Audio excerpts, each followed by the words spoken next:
Hello and welcome to another iteration of Nerding Out with Nick Bottaford. I'm your host, Nick Bottaford. This is week 8, and I'm joined by a very special guest, Dr. Edwin Porras of FantasyPoints.com. Doctor, how are you? I'm doing well, man. Call me Edwin, okay? I think we're well acquainted enough. Please call me Edwin. I appreciate the shout.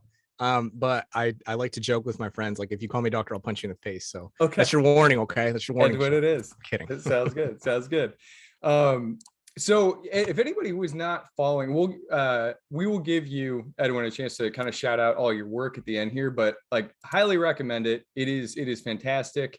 It helped me a lot, especially the amount of free stuff that you guys have at Fantasy Points is fantastic. And like, I was kind of integral to just team planning basically through, I mean, even going like rereading stuff from 2020. I guess I'm getting off track here, but I was going back and rereading like the player profiles that you did on Dalvin Cook and Will Fuller, and invaluable work. Also, your work off the field is fantastic. I've broken like a baker's dozen worth of bones and basically live in physical therapy offices. So nice. I'm a very big fan of your work. That's awesome, man. Well, you didn't see me. I'm glad you had a good experience. There's some people who don't have good experiences in PT, but yeah, like you talked about Fantasy Points, the injury tracker is the thing that I'm the most excited about.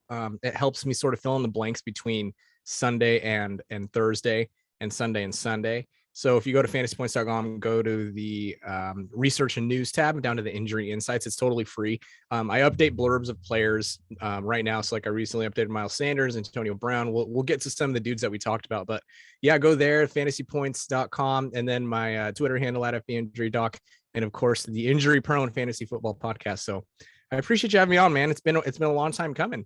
Yeah.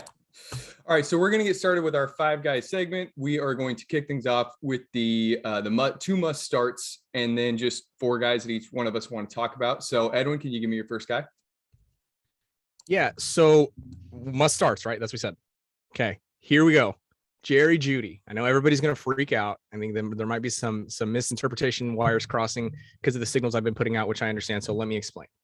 The first week back from a high ankle sprain, oftentimes from 2016 to 2020, we have found there's about a 17, by we, I mean me and my extensive team of researchers, there's about a 17, 18% dip in fantasy points, fantasy point production on average in the first week back.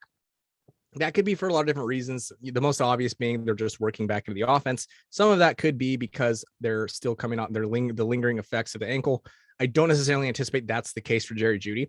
They took so long and they were so conservative. Like he could have came back in week 7 is what the reports are, but they decided to take it even more slow, which is great. I mean, you don't want them to rush anything. Not shout out the Carolina Panthers there.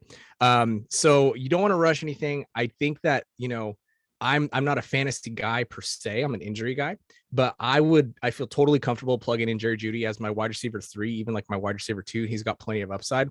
Don't necessarily anticipate that he's going to have a ceiling game, but there are so many holes to plug on so many rosters. I know that the bye week, apocalypse is over, but he's the one guy I wouldn't be afraid to trot out there because it's going to be a 1-week hit. If he rolls out there and it obviously looks like he's not ready, you're going to know right away. And I don't necessarily think that's the case with him. Cool. Yeah, I like that a lot. And they're also going up against, I'm double checking the schedule here, but if memory serves, they are going up against the Washington football team, which is like as good of a wide receiver matchup. Yeah, they are as good as a wide receiver matchup as you can kind of ask for. So sucks for Cortland Sutton, I guess, or maybe more so for Tim Patrick. But Judy's a fun guy. Like to see him play. Happy to see him healthy. So my must start is Jaguars slot receiver Jamal Agnew against the Seattle Seahawks nickel DBs. I had to refresh my memory as to who was even on the roster for like their nickel group this year at the beginning of the season. So they basically rotate Ugo Amadi and Marquise Blair, who was like supposed to take over Earl Thomas's post. That went really well, but these guys, putting it mildly, they're not really stopping much between the two of them. They've only stopped 6 passes combined, and they've seen 24 between the two. So Agnew, I don't think that Jamal Agnew is particularly good, but I don't think that Urban Meyer is particularly good. And what he recognizes is that Agnew has 4.3 speed, and he's just going to kind of get loose against these guys. So it's a deep cut, but yeah, Jamal Agnew is my must start. Do you have anything you want to add there? Or should we hop to the rest of the list? I'm ready for the rest of the list. Cool. Unless you got somebody. No, take it away. So the next guy I wanted to talk about, which I just mentioned, a little bit of foreshadowing there, Christian McCaffrey. This is more of like a big picture dynasty issue thing. And people have been asking me, what do you think Christian McCaffrey is? Christian McCaffrey injury prone? The bottom line is I still don't believe Christian McCaffrey's injury prone. Surprise, surprise. Here's the thing, though. I do think that there are factors that make him susceptible to soft tissue strains. The high ankle sprain at the beginning of 2020, you can blame that on the position. The AC joint sprain, you can blame that on the position. The quad strain could be because of his snaps. The hamstring strain could be because of the snaps. There are some leaks. There's an article out there about Graham Gano who had an injury settlement. That's not to accuse the Carolina medical staff of anything. Just if there's a common thread, it might be that they're a little too hard on their athletes' bodies. That's a generalization, a broad generalization. I don't have any personal experience knowing that. There's also a big difference between somebody like Christian McCaffrey and somebody like Derrick Henry, for example. So Derrick Henry rarely sees north of 75% of snaps. Christian McCaffrey seeing 90-95% of snaps when he's healthy and out there. There's a huge difference between that. You also see that Derrick Henry constantly has veteran rest days at practice. He usually misses Wednesday practices. They're managing his workloads.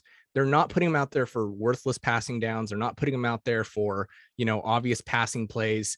They're not putting Derrick Henry at risk for, and I don't even want to see risk. It's just a workload issue, because you might not consider, a snap where there's no contact or carry or touch as work, but it is work. If you're digging in your heels, if you're taking on a pass rusher, if you have a blocking assignment, even if you're sprinting and running a bubble route, if you're going to the middle of the field and just planning, that is still over time, when you play 90-95% of snaps, adding up, and nobody's body can hold up that much work. So that's a really long way of saying, I think that there's a dip here for Christian McCaffrey. I hope that the Panthers look in the mirror and say, maybe we'll give him more rest days. Maybe we'll stop playing him 95% of the snaps. Maybe Chuba Hubbard takes over a handoff or two, a series here or there. I'm still a believer. I'm still a believer in Christian McCaffrey. He missed one game because of injury in college, and leading up to 2020, he played 3 seasons, all 16 games. So I just think this is a workload issue, and I hope the Panthers can clean it up. But I'm still buying the dip on Christian McCaffrey. Okay, so in ahead of 2022, who's your RB1? That's a tough one. I mean, are you going Derrick Henry or are you going? I think I'm going into 2022. Yeah. I still think the right process is Christian McCaffrey. Okay. I think if you're still, again, sticking with the right process, it's also, between Saquon and Derrick Henry, I'm not going to try to I'm not going to pick one. It's one of those two guys. Okay. I still think that's the right process, because even if you cut down McCaffrey snaps to like 80%, 75%, he's still going to see massive volume, and he's still really good. So that's where I'm at. Okay. All right. So my second guy is Debo Samuel. And I talked to Dr. Adam Hutchison about him last week. He was a guy that Dr. Hutchison brought up. And today, though, we got news that he suffered some kind of a calf injury. And I think, or perhaps I inferred, I think that it was a calf strain, not like a contusion or anything, but I should double check this. But we've kind of had like a rash of calf injuries all of a sudden. And maybe this is a fairly common thing, but I don't remember a stretch where so many players, i.e. Nick Chubb, Kareem Hunt, George Kittle, who all suffered calf injuries within, a 3-week period or whatever of the other one. I'm kind of just turning my guy back over to you here. Can you talk a little bit about calf strains and like, is this the key? Because I'm taking this as like, this is the time we all need to go add Brandon Ayuk now, because I don't know if Kyle Shanahan has a choice but to play him. No, yeah, that's a great question. So they do say that Debo Samuel should play. I know that there's been an issue with soft tissue strains this year, and yeah, man, that's what it is players and their workloads are altered between this really dates back to even 2019. 2019 workloads were X. In 2020, workloads were Y. In 2021, now workloads are Z, right? So really, when you look at it in that perspective, they had so much time to train in 2019, a different amount of time to train in 2020, and even different times to train in 2021, on top of schedules. And there were some games that were, moved, and it's been in disarray, right? And really, we need this period of, in my opinion, this is what I think is going to happen. I think that we're seeing this spike that actually started last year. This spike is probably going to continue until the beginning of next season, until the beginning of next off season, and hopefully by the middle of 2022, these start to sort of diminish these soft tissue strains. But yeah, man, for whatever reason, it's just localizing to the calf. I don't know if there's anything specific to that. The calf muscles are used to push and press off when you're trying to sprint and beat somebody off the line. So that could be, part of the reason why. But you're also getting some hamstring issues. So generally speaking, you would hope and you would anticipate that these start to diminish. Okay, cool. All right, give me your guy number 3. Guy number 3. Let's see who was on my list because I had it in order. Saquon Barkley. People are still on the, and you, that's hilarious. You have me on here. You're like, I'm like totally on brand right now. So Saquon Barkley, right, had this ankle sprain. And I'm always too optimistic with my timelines because I need, this is something I've been reflecting on. I need to do a better job of considering how the team specifically will manage them. I don't think this is a serious sprain for Barkley. I mean, I'm sure the dude has sprained his freaking ankle in the past, but they're taking it really slow. There's a small chance he plays in week 8. More than likely, it's going to be week 9, but this is not a major injury. This is not something that's going to linger with him. Theoretically, it can, but it's highly unlikely to, since they're taking so long to bring him back. People are saying that, and I said, who do I sound like? Jeez, I sound like a politician. People are saying that Saquon Barkley is injury prone, and it just drives me nuts because an ACL injury, by all accounts, is still a pretty freak injury.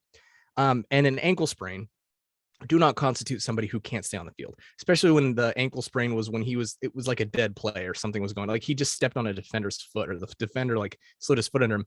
So moral of the story, this is the opportune time to go buy Saquon Barkley. This is a second dip where he was already on a trajectory to go through to the freaking moon. After this ACL injury. So you got to go get Saquon Barkley. So is there any correlation between having suffered a high ankle injury at one point and then suffering it? Because this is a low lateral. Yeah, it's lateral. Mm-hmm. Okay. It's not a high ankle sprain. And is there a correlation? Not necessarily. Ankle sprains are just super common across the board in general. Yeah. Okay. Well, so I'm just going to keep doing this to you, but sure. Guy number 3 for me is Antonio Brown. And we had a very brief exchange on Twitter about this, but he is said to have suffered an ankle sprain around his heel. What could this be? Like, because I just thought Achilles as soon as I read that.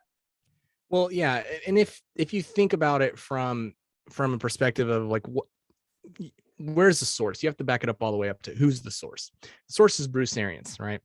Bruce Arians says he has a sprain that's closer to the heel. This could take, however long, whatever. And it could extend a few weeks. The bottom line is that we really don't know where this happened, what occurred. We don't know what to make of it. So you had a correct assessment or like judgment to like, oh, this must be an Achilles issue, which would be a tendinopathy, which would not be anything too serious. A couple weeks of active rest and some eccentrics and loading of the tendon in general would have been fine. But we don't know if that's the case. So I'll have to go back and watch. The other scenario is you could have this, what's called like a spring ligament sprain. Which are very, very rare, not so common. And that would cost also a few weeks. Moral of the story, I don't think it's season ending or anything like that. We just don't have a good grasp of what it is. Either of those two options, I would say 2 to 4 weeks. I know that's very painting with a broad brush, but I do think that this is something that he'll be back from relatively soon. Okay. All right, cool. Hit me with your guy number 4, please. Guy number 4, I needed to apologize or maybe make amends for. No, let's make amends at the end. We'll talk Antonio Gibson. Antonio Gibson was once again, correct me if I'm wrong, outsnapped by J.D. McKissick in week 7. I think that happened. I'll double check it while you're talking. Mm-hmm.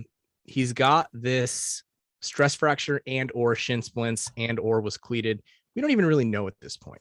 Gibson told us he has a stress fracture. We don't really know if that's the case. So basically what you have with Antonio Gibson is this conundrum of he's going to be playing. He's obviously not 100%, and he's been outsnapped by J.D. McKissic twice and left like 2 or 3 games with this injury. So what are you going to do with Antonio Gibson? If it's me, I'm waiting for his next big game. Hopefully it's in week 8, and I'm shipping him off. Washington, again, I don't want to discredit any medical staff, anything like that, but Washington has shown us, in addition with Curtis Samuel, some stuff that's happened in their past, that their decisions that they make with player health can be questionable. And if Antonio Gibson does have a stress fracture and they're not putting him on the IR, and they haven't at this point, to me, as an outsider, that's a questionable decision. This could end in a bigger fracture. This could end in an exacerbation. This could end in Antonio Gibson finishing as RB10 over the last 8 weeks of the season. The moral of the story is that there's such a wide array of possibilities, including missing 3 weeks down the road for Antonio Gibson, that if you are set up nicely in the playoffs and can afford to send him somewhere and obviously get the right return, then you should do that. The flip side, if you won 2 or 3 games and you're desperate, you're probably trying to trade for Antonio Gibson because you need to embrace that variability. So that's where I stand with Antonio Gibson. Yeah, I think that process makes a lot of sense. You're right. He was outsnapped by J.D. McKissic in consecutive weeks, and I mean he didn't even have that big of a lead on snap counts like ahead of that. He was beating him. Antonio Gibson was outsnapping McKissic ahead of that, but it's always been kind of close. And I think what you're saying about, or I won't put words in your mouth, but this does surprise me. Yeah, that Washington has not just shut him down. As kind of a curiosity, I have always, I guess, whenever, so there are debates where like, what could LeBron James do if he was a football player? And whenever I hear that kind of stuff, I'm always like, well, he might look great, but he didn't take 3 college seasons of hits to the knees. And I kind of wonder, so I got a leaf blower out there, but I kind of wonder if Gibson, he was a receiver in college, and is there a reason that we should be like questioning his NFL ability to play running back? It is that they take different hits, so to speak, or if you disagree, coming up, tell me I'm wrong here. I do know they tend to suffer some different injuries. Like I've read through your lists of what is more common for wide receiver and what's more common for running back. But like in your opinion, do we know for sure that Antonio Gibson can handle a 20 touch workload in the NFL? That's a good question, right? So Antonio Gibson's six feet tall, and he's about 230 pounds. Well, let's put that into the BMI calculator, because I think BMI matters to a certain extent. Okay. And when you say, like, first of all, you look at him and you'd be like, oh, I mean, he's kind of like a pretty big, bulky guy. And so at 6 feet, 230 pounds, and these are like his, draft day numbers. He's got a 31 BMI. So he's not a small dude necessarily for running backs. We know that BMIs between 28 and 32 for running backs are typically what you've seen over the last 10 years that are starters. I don't think this is a scenario that we can necessarily pin on him not being durable enough quite yet. I do think this is more of a demands, like a functional demands, like you were talking about earlier. This is more of like a running back type issue. He had the toe issue that he seems to have been, he's over it now, but now he's dealing with the stress fracture. And even if it's a true stress fracture, so this is even taken in another level. If it's a true stress fracture, that has less to do with the hits that he's taking and more to do with just the functional demands and it's an overuse injury, like essentially. And if he has shin splints, it's an overuse injury. So it even has less to do with can he take hits and more so like workload related. Can he handle the workload? And to this point, to be fair, we can't say that he can. So I think the jury's still out, but I definitely could understand a little bit of hesitation. Yeah, that's what's going to be interesting is I guess just seeing how this plays out, because at least from my perspective, I've been kind of hard on the Washington coaches for not just creating DCCMC and maybe Ron Rivera is smarter than I am and knows what he's doing. Okay. So guy number 4, and please chime in here with anything that you want to talk about on this, but I think that Kadarius Toney was his rostership dropped down a bit after his big explosion. And I kind of just want to flag for everybody that he's still out there. Like I'm looking at Yahoo leagues right now, and he's only rostered in 52% of leagues. This is a guy, I guess, making amends here. This is a guy who I was very low on in the pre-draft process because he's not really like a wide receiver at this point. He's an athlete. But when he took over during that big run of injuries that the Giants had, they lined him up everywhere. Like the plan initially, I thought, was that he would be a slot receiver. That's not the case. He is very big. He is very fast, and they put him all across the formation.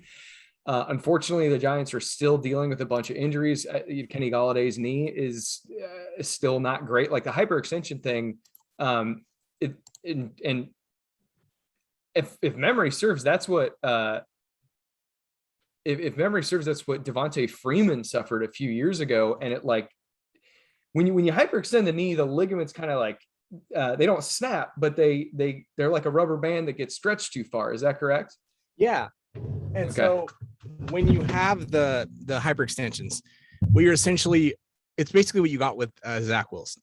So hyperextensions will strain the PCL and it'll strain the entire capsule. So when it comes to those, they're going to take, like, you think of George Kittle, like 2019 and 2020, he had a hyperextension.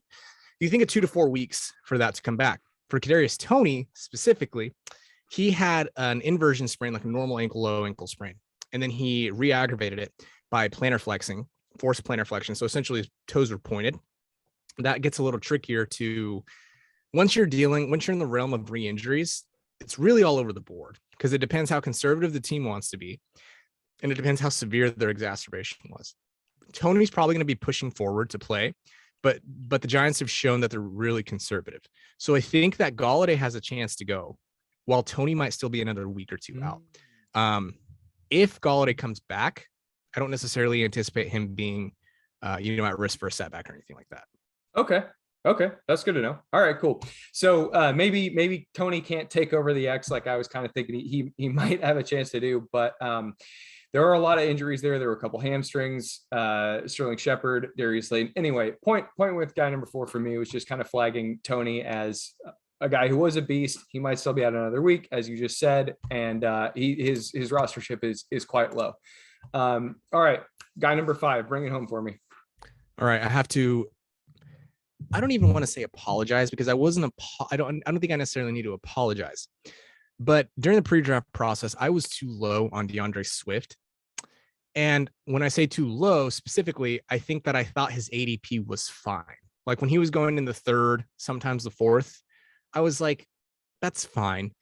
Because you take into consideration his 2018 groin strain. You take into consideration that he had surgery for it. Then you consider the fact that in 2020, he had a hip injury that could still be a groin injury. And then he comes in 2021 and is still on the injury report. And to my credit, if I give myself credit, he's still on the injury report with the groin. He's been on the injury report with the groin issue and limited in practice every week. But this is just who he is at this point. I thought an exacerbation could come. And he's at risk for another concussion since he had one in 2020. So when I saw his 3rd, 4th round ADP, I was like, yeah, that's fine. If I knew that he was going to do what he's doing now, granted, a lot of it's in garbage time, I would have probably still felt a little more hesitant. I don't think it was wrong process, but I would have said, yeah, even 3rd round is probably too low. You probably want to grab DeAndre Swift in the 2nd round. So the mid-2nd is where I would have been, right? Because obviously process over results. The mid-2nd round, I still think you would have been getting a deal for DeAndre Swift. And I didn't want to focus too much on his injury history, but I did think that it was relevant. But if anything, I'm just learning, and every year, like, hammers at home, like, you've got to take running backs when you can get running backs. You have to look at them almost like tight end light. Like when a tight end that you project to be like a top 10 tight end, a top 8 tight end has an injury history, you almost don't care. Like, you almost don't even you're like, it's like, you check the box, like, is it relevant? Yes. Is he aging? Yes. Could this recur? Yes. What does the data say on return to play? Bad. Right. Even then you look at tight end and you're like, I guess you got to go with that tight end. Like, you almost have to view running backs in that same light if you're going to roster any running backs at all. So I was wrong on the process of DeAndre Swift. I probably should have been higher on. So I don't be too hard on yourself. So to your point, Detroit is losing a ton of games. Like the game scripts are all shaping up, in favor of Swift. Now, I was really high on Jamal Williams, and that was because I don't think very highly of Anthony Lynn because he's so running back centric, but that was also why I faded DeAndre Swift, because I was thinking Williams is basically, he's going to be his A back as he was calling him. But Jeff Okudah suffers the torn Achilles, and then they get rid of Jamie Collins and or whichever one of the edge rushers they took from Patriots. I think it was Collins. But they had some defensive losses that like tilted the game scripts into these pass heavy scripts, even more so than anybody could have anticipated. But I definitely did whiff on Swift, and like shout out to my guy Dwayne McFarland was on this so early, and I was just thinking, nope, doesn't make sense. I think it's going to be Jamal Williams. But yeah, I like everything you said there. And then as far as the groin goes, could that just be a hernia that he's like managing forever? It's likely a sports hernia. Yeah, that's what it's more than likely that he's dealing with, and it might not even like be bothering him.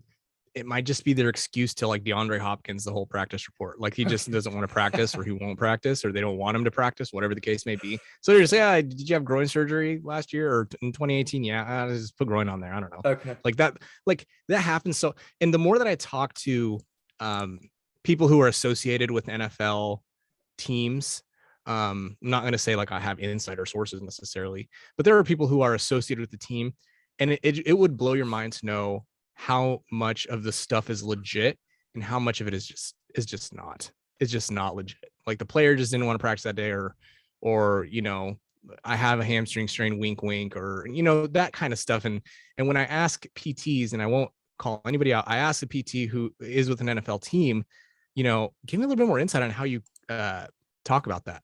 And it was not a topic up for discussion. We'll put it that way. Whoa, so it's kind of interesting. It's kind of interesting. It's not to say that anybody's operating in bad faith. Yeah. It's just my job is really hard because it's hard to get good information. I'll put it that way. Okay. Yeah. That makes a lot of sense. I think personally that might be skewed in the other direction for me, because there's one guy who I was thinking about today, Equanimeous St. Brown, when he was drafted, his the rumors or whatever were that like his dad had always told him that to never stretch, and so he refused to stretch. And there was this big stink when like he got drafted and showed up to camp, and he told the coaches like, yeah, I won't stretch before practice. And he also, of course, he said he also wouldn't play special teams, which they were like, dude, you were like a 4th round pick. Or yeah, like, yeah, what yeah. are you talking about? But I didn't know that. That's hilarious. Yeah. Anyway, that is super interesting. And it does make sense that at least for the Wednesday practices, that teams are like, whatever, if you have a reason to miss, go ahead and miss it. And we're just exactly. Wednesday practices tell us almost nothing. Right. I guess the one that I do flag is that when AJ Brown gets a limited session in on Wednesdays, then he is more healthy than he has ever been in his entire life. Yeah, exactly. So my final guy is actually just the NFL. And I thought this was super interesting. So Judy Batista tweeted out, I think it was yesterday. Soft tissue injuries are up significantly over the last 5 years in the preseason, and concussions were down. This is not my forte. I just wanted to get your thoughts on this. Is this just like ramp up period? That data is coming from, and it also depends on how you slice the data. How, like, is it like like, is it exposures? Is it incidents? Is it per team? Do you know? And you might not know. It's okay. All verbatim what she said was, Dr. Alan Sills says soft tissue injuries up significantly to 5-year high in preseason. Concussions were down. So they were at a 5-year high. Soft tissue injuries were. That would make sense this year. Like if this was the 5-year high, that would make 100% sense. But I think that was specifically limited to preseason. Yes. So yeah. And I mean, that'd be interesting. I don't know. I'd have to see the data and know exactly, what they're referring to, but it wouldn't be surprising to see that happening. It would definitely be ramp up periods, ramp down periods, the preseason, the off season. I mean, they keep messing with the schedule, right? They took away a preseason game. They tacked on a game at the end. You have teams that didn't, some players didn't go to have any camp at all in 2020 because of COVID. In 2021, everybody had camp or on a limited basis, or, whatever the case may be. You have all these factors playing into how many soft tissue injuries are. And I do have are happening. And I do have a stat from 2020 that showed there's about like I'm gonna botch it. All you need to know is that on a per player, on a per player average, there were way more soft tissue injuries in 2020 than there are than there were in 2019, 2018, and 2017. So, wow.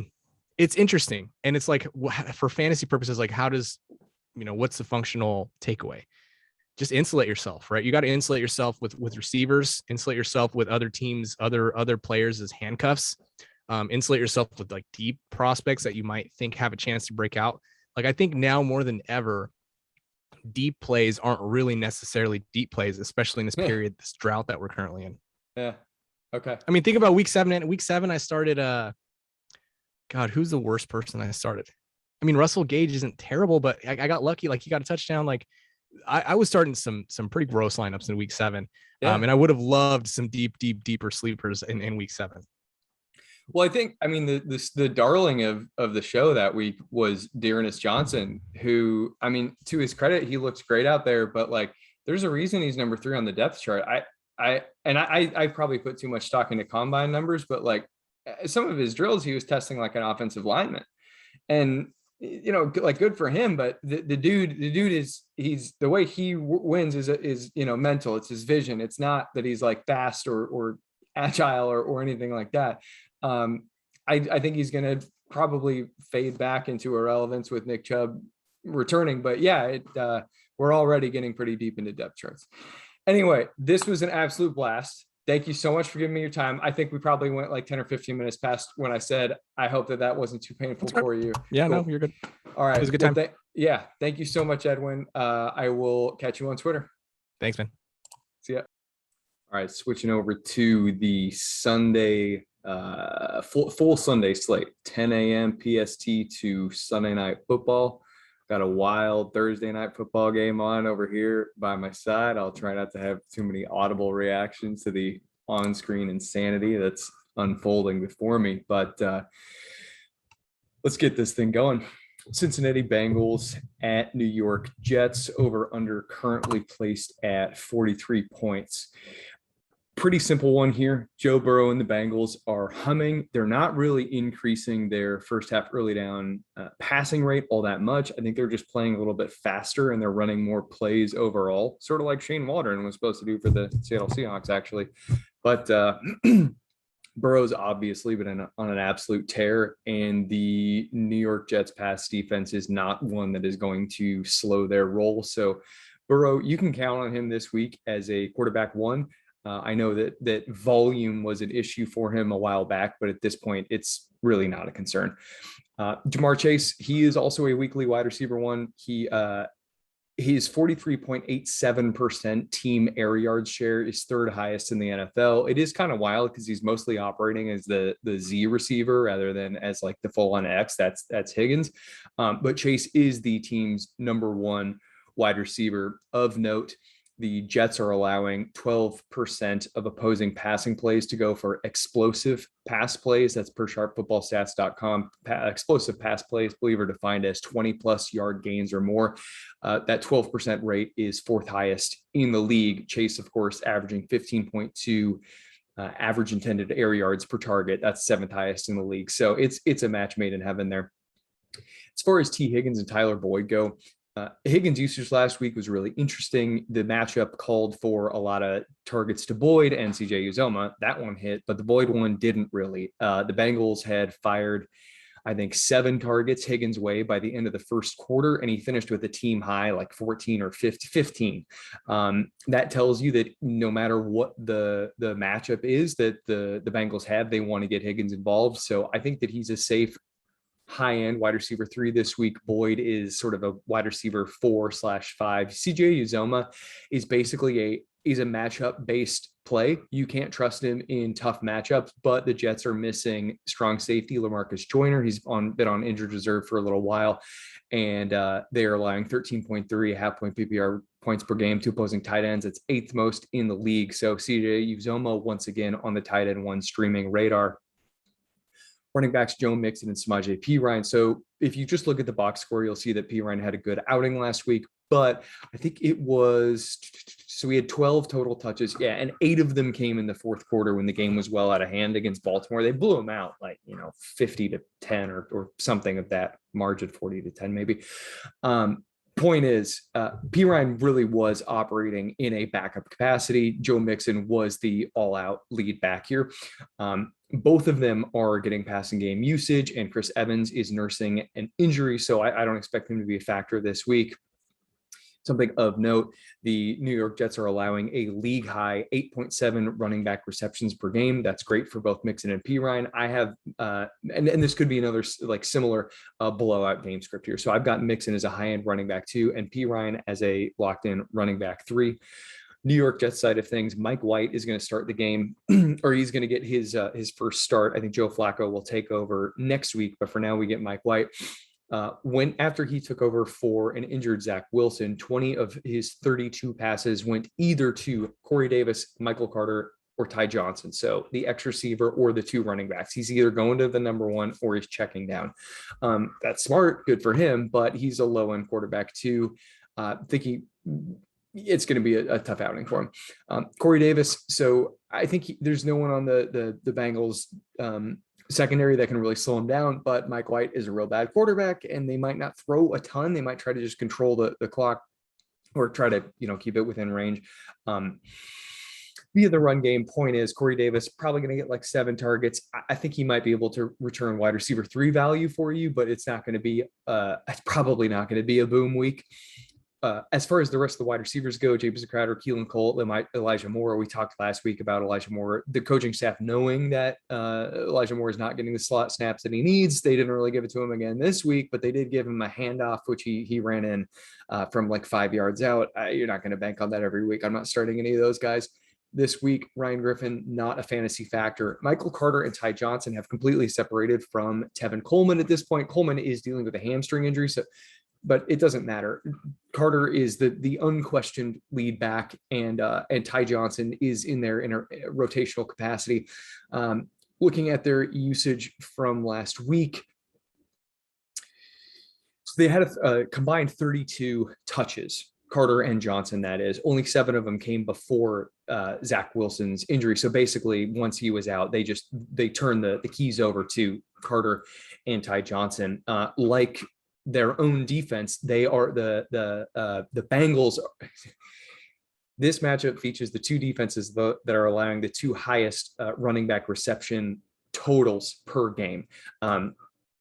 The Bengals defense, I'm confusing myself here, but Jets defense are allowing, Bengals defense are allowing 7.9 running back receptions per game. That is second in the NFL, only to the Jets defense. So Michael Carter, who saw 9 targets last week, and Ty Johnson, who saw 7, are going to pay dividends given this matchup. I have Michael Carter as a back-end running back 2 and Ty Johnson as a borderline running back 3/4.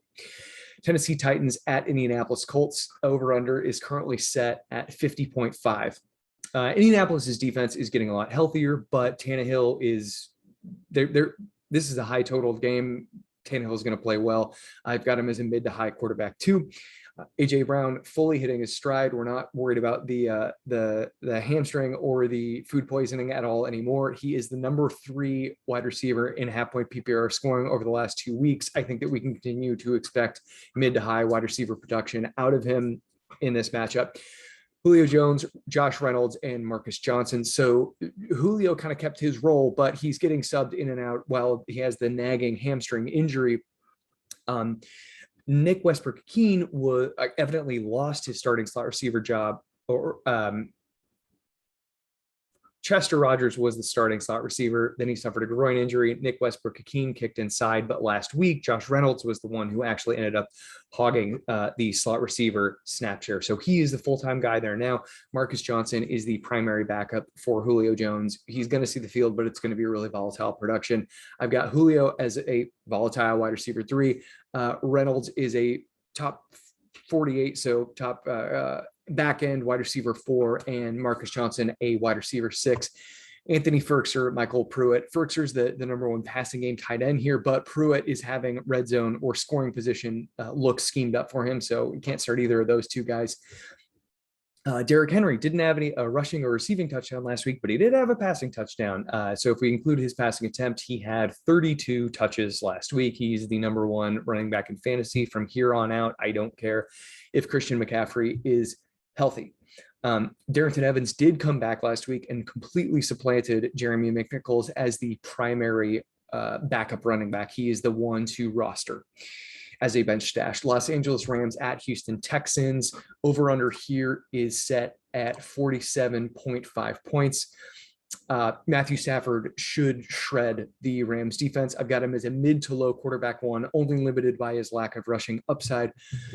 Wide receivers Cooper Kupp and Robert Woods. Cooper Kupp has 162.4 half-point PPR points this season. He is in first place at the position by a margin of 33.7. We should treat him as such. He is the number one wide receiver in fantasy entering the week. Robert Woods, he has bounced back from his slow start and can be treated as a locked-in wide receiver too. Looks like TNF is wrapping up with an end zone interception. Packers win it. Wow, that was wild. Okay, as far as the number three receiver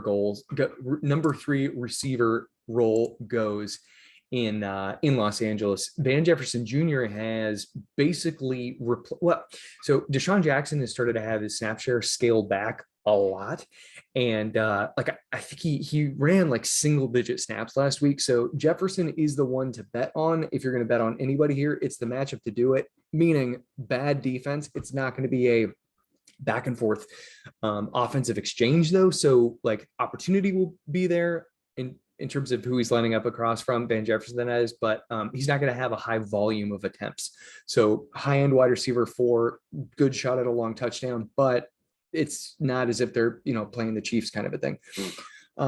In terms of the tight end position, Tyler Higbee, you fire him up as a tight end 1 this week. Houston is allowing 15.8 half-point PPR points per game to opposing tight ends. That is second most in the league. Kyler Murray looks like he's kind of banged up. Hope he's okay. But turning that off for now.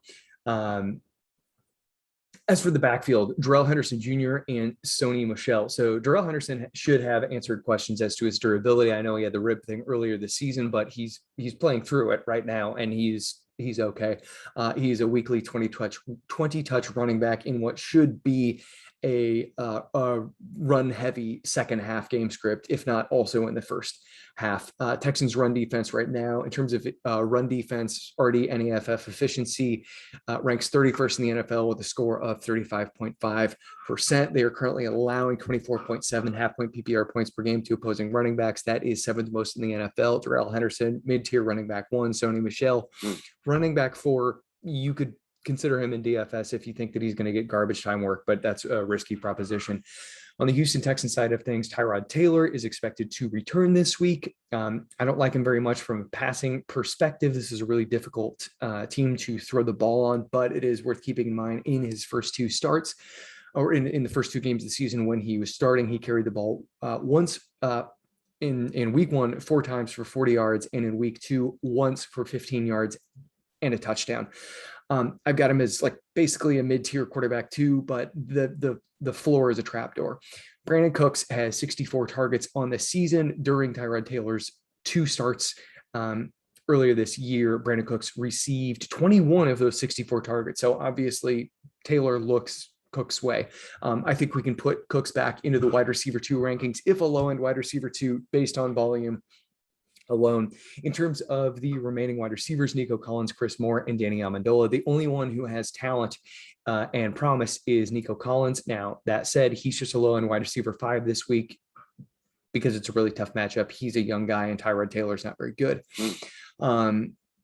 Farrell Brown, tight end Farrell Brown, was clearly the guy that Taylor was targeting early in this year. He suffered an injury in week 2, and so that kind of got tossed up in the air. But in week 1, Farrell Brown was absolutely targeted more than Jordan Akins. I think it was like 7-2. I don't have the numbers in front of me, but yeah, I think Farrell Brown is like a tight end 2 if you were in need of one. In terms of the running backs, so Mark Ingram has been traded back to New Orleans. I mean, Lindsey's probably going to take over as the lead back here, but I don't want anything to do with him. If you're a 0 RB team in a very deep format, okay, sure, go for it. But he's really like the only guy. The New Orleans Saints front seven is returning to improved health though. So I mean, it's possible that they keep this backfield to like 50 total yards. Pittsburgh Steelers at Cleveland Browns. Over under currently set at 42 points, so not that high. Roethlisberger probably going to get eaten alive behind this offensive line. It's league bottom offensive line, and Myles Garrett and Jadeveon Clowney, defensive ends for the Cleveland Browns, are both top 10 in quarterback pressures. I think Garrett is like 2 in the league. So yeah, Ben Roethlisberger, I've got him as a borderline quarterback 2/3. Dante Johnson and Chase Claypool. So Claypool, it was concerning that he was only limited on Wednesday, which is practicing, and we normally wouldn't care. The issue is he suffered a hamstring injury 2 weeks ago. He had the bye week in week 7. So we would have liked to have seen him come back with a full practice participation on Wednesday, but it's my understanding he did practice in full on Thursday, so I don't think we should worry about it. Dante Johnson probably going to get 10 or more targets. Chase Claypool, he's a downfield guy he's a downfield receiver with a quarterback who can't throw. So Deontay Johnson, I've got him as a high floor wide receiver 2 and Claypool as a volatile wide receiver 3. Ray McLeod is filling in for Juju Smith-Schuster for the remainder of the year as the starting slot receiver. He is not very good. He's a low-end wide receiver 5 for fantasy purposes. James Washington is running cardio. I think that he is okay, but they don't want to use him here. He's going to leave this team. Add him in Dynasty if you can. See what happens. Pat Freiermuth has access to a potential top 12 finish this week, not necessarily due to matchup. It's a brutal one, but Eric Ebron suffered a hamstring strain on Thursday. So midweek downgrade in practice. That's real bad. Freiermuth is good. Again, tough matchup, but yeah, I think if you need to pick somebody up, Freiermuth should be on your radar. Najee Harris and Anthony McFarland Jr. So McFarland Jr. has the highest upside or best talent of any backup running back on this team, and he's the one who I would hope to roster as a primary bell cow backup. But Najee Harris obviously going to play like 92% of the snaps. He is the number 2 most targeted running back in the NFL, trails only DeAndre Swift of the Detroit Lions. That's going to continue this week because the Browns pass rush is going to be getting home constantly. So checkdowns aplenty. He is a running, I think I'm going to miss the running back 12 on the week. Yeah, running back 12. It's going to be, so he's going to, if you're in, a full point PPR format, like he could get you 10 points from just the receptions alone, but it's going to be tough to run against this Browns defensive front on the Browns side of things. So Baker Mayfield, he's going to try to play.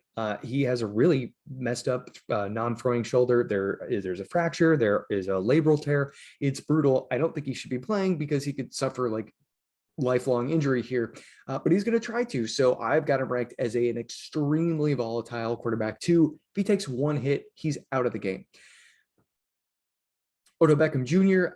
Apparently has sprains in both shoulders, one of which is a grade 3 AC joint sprain, which means that the area where the clavicle connects to the shoulder, it's held to the shoulder by 3 different ligaments. All 3 ligaments are ruptured. I don't know how an NFL team could start him, much less a fantasy manager. Volatile wide receiver 5.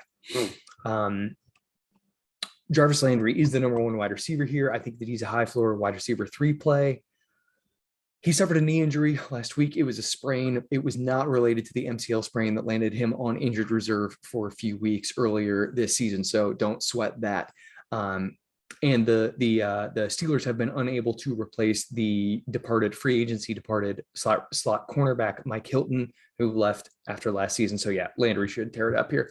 Donovan Peoples-Jones is not practicing due to the groin injury he suffered in warmups last week. Anthony Schwartz is his replacement. And Schwartz is he's as volatile as they come. He has a trapdoor floor, but at the same time, he has an extremely high ceiling because not only is he going to take over for Donovan Peoples-Jones, he's also the guy who would take over for Odell Beckham Jr. if Beckham gets knocked out with his shoulder re-aggravation. So Schwartz shouldn't be in a redraft lineup, but is a good DFS play.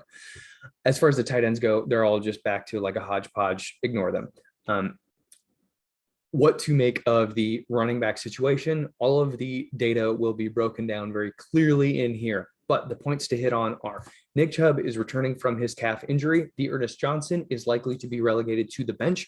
Demetric Felton saw passing game usage last week in a rotational capacity behind Dearness Johnson. Obviously, Dearness Johnson played extremely well, but he's not that good of a receiver. Now, the team does trust him in pass protection, so he might be able to get on the field in that way and leak out and maybe catch a couple screen passes. But Felton is the guy who has the passing game skill set.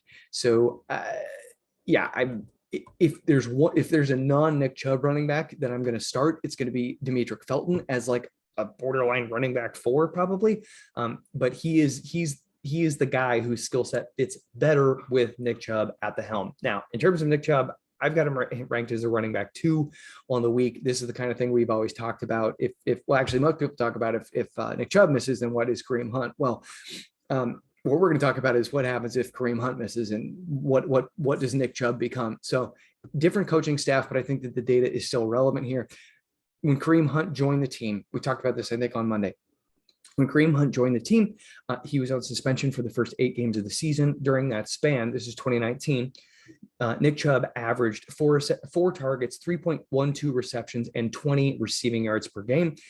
When Hunt came back to the lineup, Chubb's targets per game dropped to 2.12.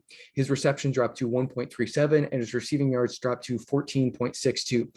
After Kevin Stefanski was hired as head coach of the Cleveland Browns for the 2020 season with both backs healthy, and Chubb played in 12 games last year, targets went to 1.5, receptions 1.3, and receiving yards 12.5. This season, he has seen 1 target per game, 1 reception per game, and 7.6 receiving yards per game. The thing is, Chubb's volume hasn't been there, but he has never been inefficient. He has always been very efficient with his receiving work. Okay, 7.6 yards average on his lone target or lone catch per game this year, 14.5 on. Look at the data; it's all there. Point is, the team knows Nick Chubb is an efficient running back, and I think he's an unquestioned top 3 running back this week against the Pittsburgh Steelers. Philadelphia Eagles at Detroit Lions, over under currently set at 48 points. Hurts is not going to be the starting quarterback in Philadelphia next season, but he is this year. His 51.6 quarterback rushing yards per game are second most in the NFL, behind only Lamar Jackson. And the Lions pass defense is 30th in the NFL in our own pass defense NEFF efficiency ratings. Hurts is an elite quarterback 1 this week. Devonte Smith should rip it up. There's no one in the Lions secondary that can hang with him. I've got him as a high-end wide receiver 3. Quez Watkins again out-targeted Jalen Reagor for the second straight week. I think that he's just establishing himself as the number 2 guy here. He has speed for days, and this is the matchup to start Quez Watkins as a wide receiver 4. Jalen Reagor is basically just getting defensive pass interference calls. In terms of the tight end position, so with Zach Ertz out of the picture, Dallas Goedert caught 5 of 3 passes for 70 yards and earned a 2-point conversion. That's sick. He's a mid to high tight end 1 from here on out. Running back Miles Sanders now week to week with a foot and ankle injury. So we're going down to a committee. Well, there already was one, but now an even more frustrating committee with Kenneth Gainwell, Boston Scott, and Jordan Howard. Again, similar to the Browns backfield, I have all of the data parsed out in here. But the point is, Kenneth Gainwell, I expect him to see 12 or more touches. He could get up to like 18, but that'd probably be a surprise. I think he's going to continue to operate as the lead back and will not be challenged in the passing game by Boston Scott. I mean, Scott may get 2 targets, but I think that Kenneth Gainwell, given the usage we saw after Miles Sanders left, I believe in the first quarter, Gainwell should see a healthy amount of rushes, but definitely targets, like 7 or 8. Scott,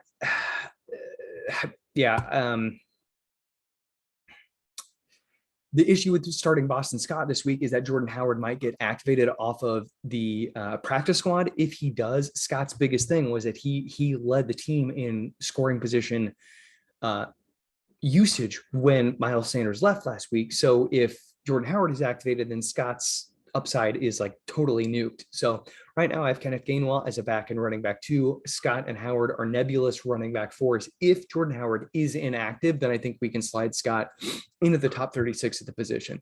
Detroit Lions side of things. This game actually kind of matches up really well with Jared Goff's method of play right now. So Goff is averaging 6.3 air yards per target, basically, or not basically. That's what he's averaging: 6.3 air yards per target, or air yards per pass. Another way, yeah. That's the lowest mark in the NFL.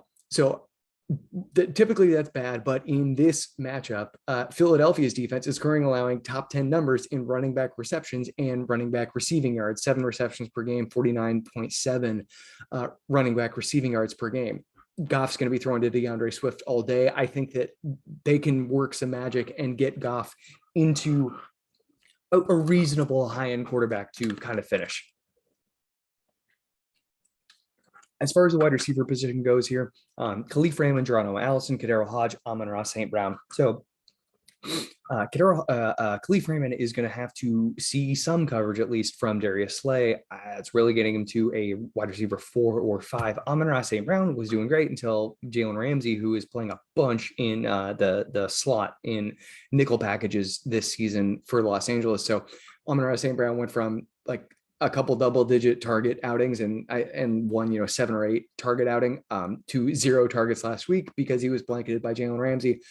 Unfortunately for him, he has to square off against Philadelphia Eagles slot defensive back Avonte Maddox, who is having a breakout season in his 4th year. So I'm scratching Khalif Raymond and Amon-Ra St. Brown off of any kind of streaming suggestions. Geronimo Allison and Kadero Hodge are bad NFL players, so you're not starting either one of those guys. In terms of TJ Hawkinson, he is nursing this ankle and knee injury. He has been for a few weeks now, but over the last 2 weeks, he has received 20 targets. So he's as healthy as an NFL player is ever healthy. I think you have to rate him in the elite tight end 1 tier once again. The Eagles, they have allowed mixed results from tight ends, but they intentionally deprioritize linebacker and safety because they're a purely analytically constructed team. So this is the perfect matchup for TJ Hawkinson to just rumble for a wonderful box score outing. In terms of the backfield, I mentioned this earlier on, DeAndre Swift, number 1 most targeted running back in the NFL, given the fact that the Eagles are, I think it's like the 7th most running back receptions per game. This is a perfect matchup for Swift to tear the roof off. He's a locked-in running back 1. And Swift's also, Swift. Oh, interesting. I may actually have to double check that target number again, but I know he has run the most routes in the NFL. I think he also might have the most running back targets, but the targets weren't in my note. The routes run are 198 routes run for a running back per ProFootballFocus.com. That is otherworldly. So anyway, starting him as a top 12 running back. And then in terms of Jamal Williams, I think Williams can also actually get the job done here too. He's basically like a run-centric back at this point, but Philadelphia, as we said earlier, deprioritizes the linebacker position. They are allowing 117.1 running back rushing yards per game, 3rd most in the NFL. They're also allowing 1 full running back rushing touchdown, which is tied for 6th. So yeah, start him up as a running back 3 if you are in need of one, and we all are. San Francisco 49ers at Chicago Bears. This one might be kind of a bummer. The over-under is pegged at 39.5. That might be lowest on the slate, and I think that's just because they're kind of going to run the clock out here. Kyle Shanahan did announce Jimmy Garoppolo as his Week 8 starter. That is a huge bummer, but when asked who would be the starting quarterback earlier in the week, his quote was, or question was, will Jimmy Garoppolo be the Niners starting quarterback against the Bears next Sunday? Shanahan in the post-game presser said, I would guess so. We'll watch the tape and see if guys are healthy. That's the first time that he has not said, yes, Jimmy Garoppolo is our starting quarterback when both guys are healthy and Trey Lance, who is dealing with a knee sprain, is back at practice. So I think the iceberg's starting to melt here, so to speak. Jimmy Garoppolo, mid-tier quarterback 2. Wide receiver, Debo Samuel. So Debo showed up on the injury report this week with a calf injury. And here's the thing. We talked about this with Dr. Edwin Porras earlier this week.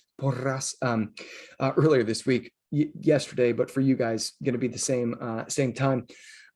Hear this. So Debo was a DNP on Wednesday, and the Niners are just about the worst team in the NFL at updating their injury report. I don't know why, but they are. Word on the street was that Debo was on the practice field during the portion that was open to reporters. So from what we saw, he at least got in a limited session, but we don't know. I mean, he could have just, I guess, been standing out there. All we know is he for sure registered a DNP, and they have not bothered to update their practice report yet on Thursday night. So Debo, I think that you all need to go add Brandon Ayuk if he's available, but it's very likely that Debo is the locked-in wide receiver 1 that you know him to be.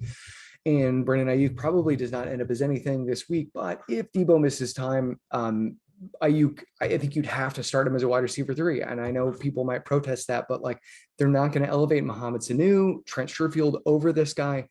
I think that, and the kicker is that George Kittle is also dealing with a calf strain. He is on injured reserve. And so that's the big thing. What we don't know is if Debo is dealing with like a contusion. Did he get leg whipped or something? Or did he suffer a calf strain? If it is a calf strain, that's a big deal. It's a soft tissue injury. They're prone to re-aggravation in game. Monitor the practice report. That's the lesson here. Ross Dwelley, Charlie Warner. Warner is now splitting reps with Dwelley. Ignore both of these guys. In terms of the running backs, though, we have very clear understanding of what the deal is now. Elijah Mitchell, unquestioned lead back here. He took 18 carries for 107 yards and 1 touchdown last week.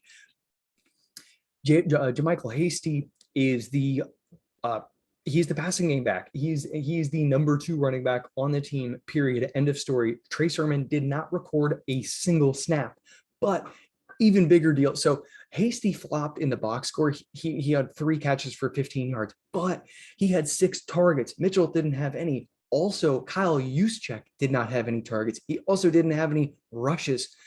Juszczyk was getting, he was averaging between 3 and 4 targets per game over the last few weeks. So the fact that Hasty is back, this tells us what this backfield is going to look like rest of season, assuming health for everybody. Knocking on wood there. So what do I have this week? Elijah Mitchell, I've got him as the premier running back 2. He's the running back 13 on the week. JaMycal Hasty is the running back 37, the premier RB4. I think he can get into the running back 3 ranks before kickoff on Sunday, because Chicago Bears currently dealing with a bunch of ailments in the front 7. Khalil Mack is basically not practicing. And then, so last week he got in, it was DNP, LP. He's dealing with a foot injury. This week started off DNP. He might play. He also might not.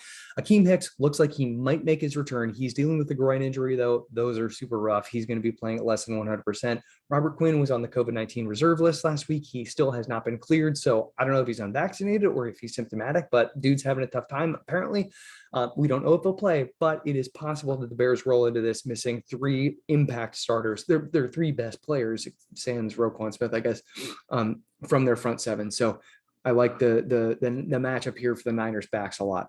Chicago Bears, you can't start Justin Fields. Don't even think about it. I'm sorry about last week. He's not even the most volatile quarterback in the NFL at this point. He's just like the most flaccid. Matt Nagy is asking him to be a pocket passing quarterback, and he's making him throw on 3rd down most of the time when they have just they're running the ball at like the 2nd highest rate. Over the last 3 weeks, I think that they may still average out to be the number 1 most run heavy on first half early downs, but at worst at best they're number 2. You can't anyway. Fields not on the fantasy radar. Darnell Mooney, Allen Robinson are somewhere between wide receiver 48 and wide receiver 60. Mooney, he plays a volatile role as a downfield receiver, and Allen Robinson is apparently very hampered by this ankle injury. Cole Kmet has seen an uptick in targets over the last 2 weeks. Strong safety, 49er strong safety, Jaquiski Tart is likely to be out this week with a knee injury. And Jimmy Graham has, I think he's on the COVID list or he's not practicing. Anyway, Cole Kmet might actually end up being like an impact safety blanket kind of guy for Justin Fields. I've got him as a high-end tight end too. Running backs Khalil Herbert and Damian Williams. Williams is purely a primary bell cow backup to Herbert at this point. Khalil Herbert is the first running back in the NFL this season to run for 100 yards against the Tampa Bay Buccaneers, did so last week. So lock Khalil Herbert in as a mid to high running back too until Dave Montgomery's back. But even then, like, I will be really surprised if Matt Nagy's an idiot, but I'd be really surprised if Khalil Herbert does not maintain somewhat of a standalone role upon Dave Montgomery's return this week. Khalil Herbert, let's see here, I've got him ranked as the running back 19, but I think he has top 12 upside. Carolina Panthers at Atlanta Falcons, over under set at 47 points. Darnold, he's probably now fighting for most volatile quarterback in fantasy at this point. The good thing is the Atlanta Falcons defense is trash, but Darnold is very hard to trust at this point, and they're altering their play calling. They're going more run heavy. He is I categorize him as a frightening quarterback too. Halloween. DJ Moore, yeah, he's kind of been brought down by Darnold's crappy performances. I think that we got to downgrade him out of the top 12 to like top 15. Talent is there.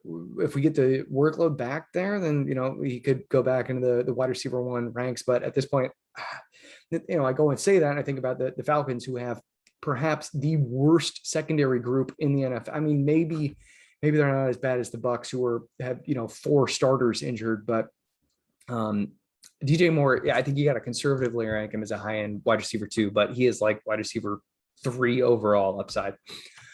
Robbie Anderson has caught 13 passes for 101 yards and 1 touchdown over the last 4 weeks. He's done so on 38 targets.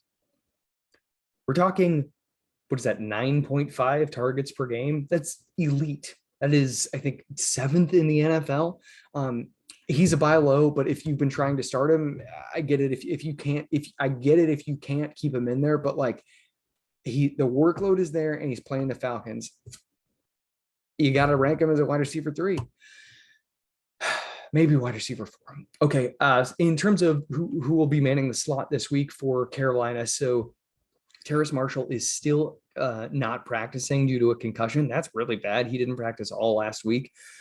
So Keith Kirkwood, who has been a preseason DFS all-star for a few years now, he filled in, I think was second on the team in targets. He will be teeing off against Falcons backup safety Richie Grant, who is filling in for injured slot cornerback Isaiah Oliver. Keith Kirkwood is a wide receiver 5 who does garner some single game DFS appeal. Tight end Tommy Tremble is not fantasy relevant. He's a tight end 3. Running backs Chuba Hubbard and Royce Freeman. Freeman is being allowed to run a bunch of routes, but he's not having the ball thrown to him. So, whatever, leave him on your bench. Or actually, I would leave him in free agency, but that's me. Chuba Hubbard, I've got him as a mid to high running back 2 this week. The Atlanta Falcons 40.6% run defense NEFF efficiency rating is tied for 27th in the league. Atlanta Falcons side of things. Sorry, guys. It's like I've always been saying, it's always allergy season for me because I'm allergic to everything. Quarterback Matt Ryan. So exciting things going on in Atlanta on the offensive side of the ball. They had their bye week in week 6. They came out of the gates firing on all cylinders. Prior to the bye, Matt Ryan's average depth of target was 6.9 yards. After the bye week last week in week 7, that number jumped up to 9.5. That's what we want to see. That's a starting NFL quarterback. That's a starting fantasy quarterback as a mid to high quarterback too. We're not going quarterback 1 yet. Calvin Ridley, his ADOT was weirdly low last week. I think that they're still kind of working out the Kirks here and figuring out how they want to use him for whatever reason. I don't know. He's a downfield X receiver, but with the improved play calling last week, we are locking Calvin Ridley in as a high-end wide receiver 2. I wanted to say wide receiver 1, but he has top 12 upside, but right now, wide receiver 2. The thing with the Panthers defense is they might be welcoming Stephon Gilmore to their roster. He's coming off PUPs like as soon as possible. He almost came back last week. They've got AJ Boye manning the slot, Dante Jackson on the perimeter. It's a good group. Calvin Ridley is fantastic, but it's a good cornerback group. Russell Gage. Okay, so Russell Gage came back from a multi-week injury, and he caught a long ball. He looked great doing it and went for a touchdown. Woohoo! Happy for you, man. I'm still keeping him as a wide receiver 5 because he's not very good, but I do think that he did separate from the rest of the pack, the rest of the Atlanta Falcons wide receiver pack. Tight end Kyle Pitts is lining up per ProFootballFocus.com, lining up either in the slot or on the perimeter 87% of the time, roughly 87%. I mean, it might be 86.5 or 87.5, but around 87% plus or minus 0.5%, meaning he's not really lining up in line at all. So, or 13%, screw it. He's blown up. He's broken out. He is, I have him as he's in the same tier as Travis Kelce, George Kittle, Mark Andrews, Darren Waller, TJ Hawkinson. He's that good, and he's getting that kind of usage.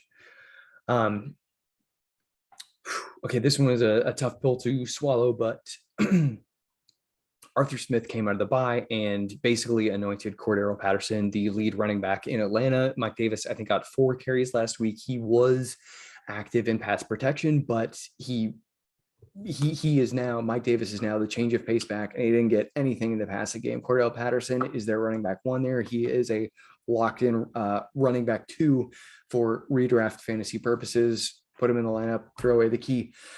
Miami Dolphins at Buffalo Bills, over under set here at 40.5. A tidbit that I wanted to shout out, Mr. Dwayne McFarland included the Bills and the Dolphins, and top 5 most pass heavy teams regardless of game script, meaning no matter what the score is, no matter what the quarter is, they are, Dolphins are number 3, Bills are number 5 in the NFL. Link in there for credit. So yeah, what does that mean for Tua? Well, he's going to have a lot of passing attempts, but it's a really tough defense. I think he's like I'm saying this about a lot of quarterbacks I know, but I think that he's basically part of this like abstract mid-tier quarterback 2 group who has top 15 upside in terms of primary pass catchers. So Jalen Waddle and Mike Gesicki, they are basically just, I compared them to dueling banjos. They are just going in and out of the slot. Last week, I think both of them had 8 targets. They should continue to lead the team in targets. Devonte Parker might, we'll get to that, but Waddle and Gesicki, they're very safe plays. Now they have to go up against Teron Johnson and Micah Hyde. They're very good competition, but Waddle has the talent and Gesicki does too, and they have the workload. So I've got Jalen Waddle as a high floor wide receiver 3 and Mike Gesicki as a high end tight end 1. Devonte Parker looks like he's coming back from injury. I think he's had a few things, hamstring and shoulder, but it looks like he's returning. In his last 3 games against Buffalo, he has caught 5 of 8 targets for 53 yards, 1 touchdown, 7 of 14 targets for 116 yards, and 5 of 9 targets for 42 yards. Those are all pretty respectable sums. The last one, I'm not going to write home about it, but the other 2, like he can get the job done against Buffalo. So I've got him as a borderline wide receiver 3/4. He does have target competition with the 2 aforementioned guys. With the injury to running back Malcolm Brown, Myles Gaskin has been elevated past a game script dependent running. Well, maybe. I mean, I think he's perhaps the better way to say this is that Salvon Ahmed has been kind of relegated to not being part of the game script. Last week, Salvon Ahmed, 7 carries. I mean, it was a like low quality shootout against Atlanta, but the thing is they're always losing. They're 1-7 or 1-6 right now. And Myles Gaskin got a big ass workload last week. So I think you can put Myles Gaskin in as a running back 3. I think that he could get 20 touches this week. Let's remember he is slight of frame and the Buffalo Bills front 7 is nasty. So I don't want to get too carried away here, but Gaskin, you can put him in as a running back 3. Salvon Ahmed, not fantasy relevant. Josh Allen, every week wide receiver, every week wide receiver 1. He has an every week wide receiver 1. Did I just repeat myself there? Josh Allen's like a top 3 quarterback. Start him. Don't fear the Miami Dolphins defensive back group. They're good, but this offense is better. Stephon Diggs, set it and forget it, wide receiver 1. Emmanuel Sanders is playing like he is 10 years younger. I think that he can be safely started as a weekly wide receiver 3 in half-point PPR formats, perhaps higher in full-point PPR. And actually, in this week, I really like his odds returning wide receiver 3 usage. And the reason that I say that is that Cole Beasley becomes a featured part of, the Bills passing game when they face teams that skew towards zone coverage instead of man.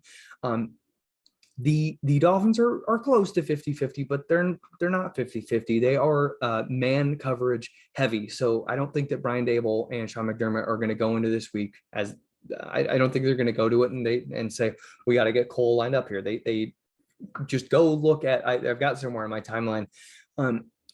Beasley, when they're playing zone, he gets a lot of targets and he always hits. This is not one of those weeks. So I have Sanders as a wide receiver 3.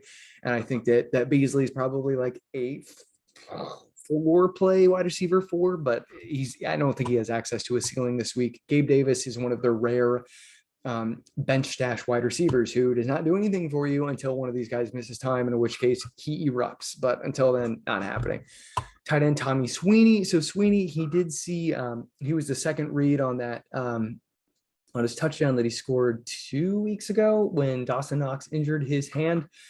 But the Miami Dolphins defense, similar to the Philadelphia Eagles, they deprioritize slowing they deprioritize slowing tight ends. So they are allowing 15.2 half-point PPR points per game to opposing tight ends, tied for fourth most in the NFL. Tommy Sweeney deserves to be on streaming radars for those in need. In terms of the backfield, you know what it is. It's a split backfield. It's great for real football, and it sucks for us. Zach Moss is the lead guy.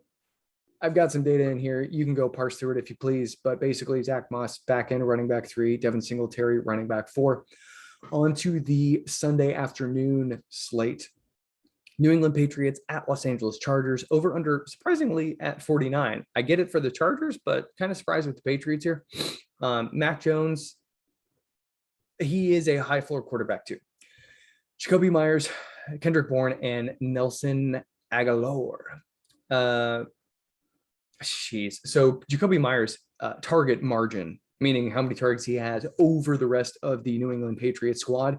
He has a lead of 23 targets at this point. So the touchdowns are going to come, and it could be this like thunderous touchdown regression where the back half of the season he's scoring every game. I know it sounds strange, but positive regression to the mean is a thing.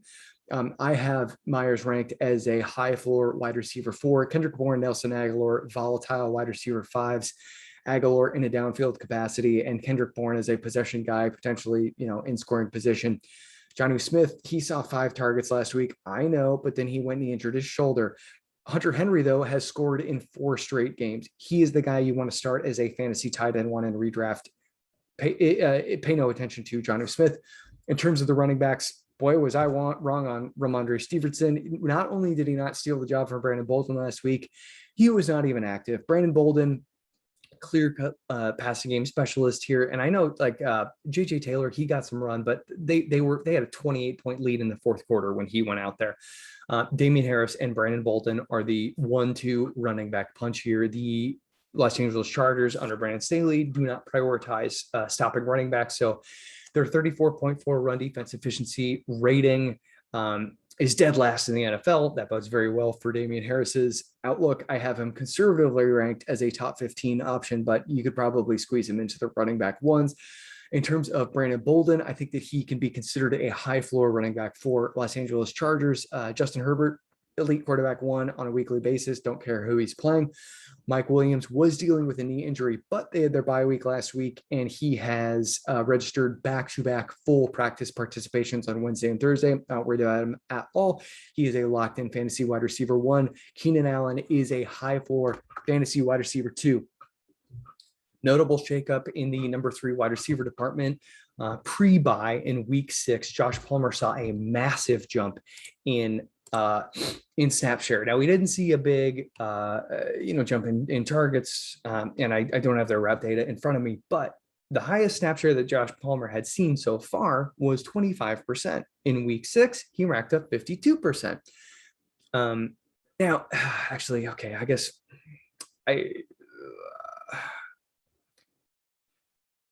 I'm gonna have to. I got to scratch all that from the record there. I'm realizing now that it was not an intended usage. It was because Mike Williams only played on 36% of the snaps because of that knee injury in week 6. Okay, ignore me, you guys. Josh Palmer, did not earn that increased snap share. He is still the number 4 receiver here. Jalen Guyton is the guy who gets to be number 3 on the field and gets to run cardio all day. So ahead of their week 6 bout, sorry guys and gals, Donald Parham was he was getting a little bit more involved. He had some touchdowns. I think he had a 2-point conversion. And then in week 6, Jared Cook saw another one of his spiked target performances where I think he had 6 or 7 targets and Parham, was stuck with 1 or 2. I'm really curious to see what happens after the bye, but unfortunately, I don't think that we can just confidently start Donald Parham as I was hoping. I really wanted to be able to start Donald Parham as like a high-end tight end 2 in a tight end premium format or even a regular half-point PPR format, but that's not the case. They loaded up Jared Cook the week before the bye, and now we have to find out what the plan is post-bye. Now, Parham could emerge from the bye as like the guy that they schemed up. They want to get more involved. That's what I would do, but we don't know. So yeah, unfortunately, can't really start either of these guys this week. Huge bummer in the injury report news. Austin Eckler was a full practice participant on Wednesday before being downgraded as a did not participate due to a hip injury on Thursday. Is here hips can. Last week we saw a hip thing with Alex Collins where he was being listed with a hip thing, a groin injury, and a glute. It could mean a sports hernia. We don't know what this is. We need to just put our ears to the ground, monitor the news heavily. And if Austin Eckler is able to go, then he is a normal running back 1. But if not, unfortunately, we're going to be looking at a timeshare here. I expect Josh Kelly would be the starting running back. I don't think that he will get that many passing game looks. So expect him to see somewhere in the neighborhood of like 12 carries, maybe 15. I think that Justin Jackson would be the guy who comes in and gets the passing game workload, but you never know. I think the world of Justin Jackson as a person, and I really like him as a football player too. I think that he actually is the better, I think he's the best non-Eckler rusher, but the team does like Josh Kelly and they also like Larry Roundtree. So I can't say for sure. Yeah, the only guy who I would consider starting as like a running back 3 would be Josh Kelly, Justin Jackson, maybe a running back 4, Larry Roundtree. You know what I think of him. He's very unathletic, but he could get like a scoring position role. We just don't know, dude. We just don't know. Jacksonville Jaguars at Seattle Seahawks, over under set at 44 points currently. Trevor Lawrence. He deserves quarterback 1 consideration in this one. He had a down week in their last outing, but he has been getting his rushing floor going a little bit more. And Seattle's defense is really only good at slowing, running back runs up the gut. So yeah, start Trevor Lawrence as a quarterback 1. Marvin Jones, only starting receiver who is properly playing the proper position that fits his skill set. He is a top 24 wide receiver, maybe top 36 who can finish the top 24, but yeah, I like him a lot. Start him this week. What's going on with Laviska Shenault? Well, they took him out of the slot and they are now making him play on the perimeter as their X receiver.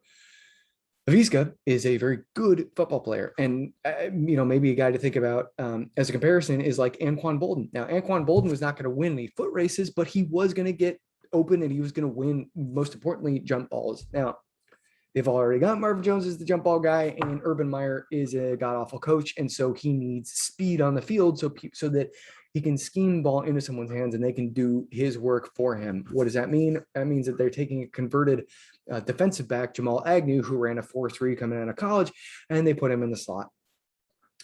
I don't think you can start Laviska Shenault in redraft. He is a volatile wide receiver 4. He still had 10 targets last game, but this doesn't fit his skill set. He should not be asked to burn perimeter cornerbacks. He needs to be playing the mismatch game on the interior. Jamal Agnew does get to do that though.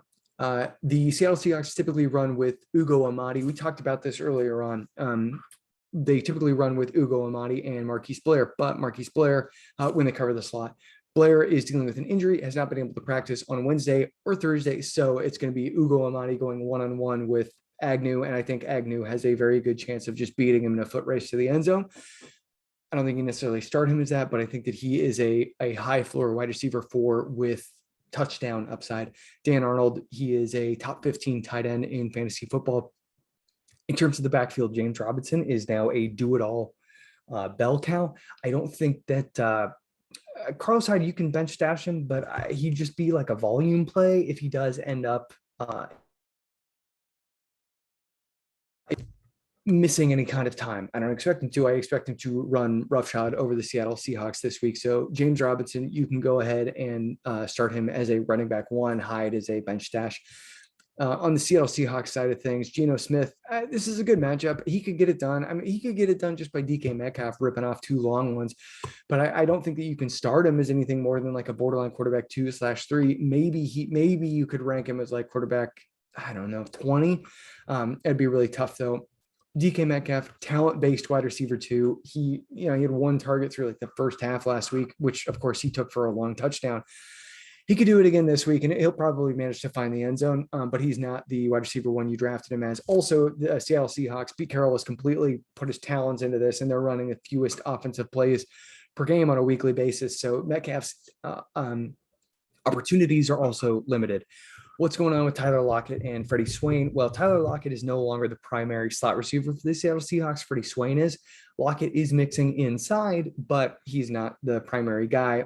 Gino Smith, I believe, I'll have to double check here, but Gino Smith funneled more targets to Freddie Swain last week than he did Lockett. Those numbers were, Freddie Swain led the team with 6 targets. Lockett only saw 3. So I don't really like either of them because of Gino Smith, but it's one of the best matchups in the game because of the Jacksonville Jaguars' dilapidated secondary. So I've got them ranked as unappetizing wide receiver 4s.